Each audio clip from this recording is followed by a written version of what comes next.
Good afternoon. Scotland Yard have launched a £400,000 advertising campaign masterminded by the agency Saatchi & Saatchi, aimed at reducing street crime. Latest figures show that mugging is still on the increase, even though it accounts for only 2% of crime in the capital overall. The attack by Prince Charles on much of the capital's new architecture has received support today from a senior figure at the Tower of London. In a BBC documentary, the Prince of Wales described many new buildings as a disaster.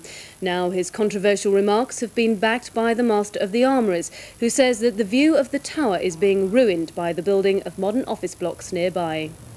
It is no longer a massive building which inspires awe and fear.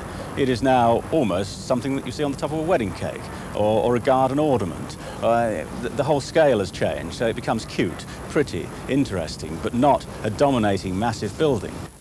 Thousands of town hall staff in Brent are staging a one-day stoppage. The action's in support of social workers who've been on strike for 5 weeks after the axing of a supervisor's post. It's the latest wave of action to hit the borough over its £17 million package of cuts. And civil servants in London have been holding a series of protest meetings and demonstrations over plans to shut 20 social security offices in the capital. It's claimed up to 13,000 jobs nationwide are to disappear because of computerisation. Reports of plans to build a nuclear power station in East London are being denied by the Central Electricity Generating Board. The suggestion is said to have stemmed from a letter written by the British ambassador to Dublin, Nicholas Fenn. He allegedly wrote to the mayor of Wexford to allay fears that Britain was planning to build nuclear installations on the western coastline facing the Irish Republic. Neither man has been available for comment today. London buses have been showing off their new so-called bus of the future, which they say will mean a more frequent and efficient service. It's smaller than a single-decker but bigger than a minibus, and already 70 are on order.